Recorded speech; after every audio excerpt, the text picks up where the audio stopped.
80 iscritti quest'anno per il rally della Lanterna numero 35, il terzo della Val d'Aveto. Nel fine settimana si prevede dunque una grande presenza di tifosi e appassionati di motori.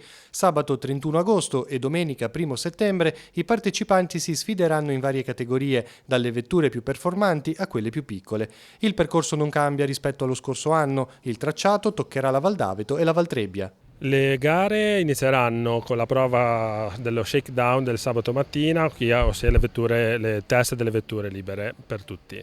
Dopodiché alle 15 del pomeriggio del sabato 31 agosto ci sarà la cerimonia di apertura del rally con la partenza nelle vie del borgo di Santo Stefano d'Aveto, per poi percorrere, come detto, le prove di Fontanigorda a Montebruno ripetute 2 volte e in ultimo alla sera del sabato una nuova prova caratterizzata dal fascino del buio, la prova di Piavetta.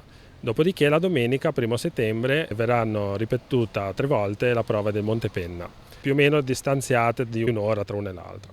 Per l'edizione di quest'anno gli organizzatori hanno istituito il primo Memorial Ugo Monteverde, colonna portante del gruppo sportivo Allegrezze e principale promotore del rally a Santo Stefano, la cui scomparsa ha lasciato un vuoto incolmabile. Dedicargli il rally vuol dire soprattutto un segno di ringraziamento, oltre che di ricordo. Per chi si cimenta nel rally, che cosa incontrerà?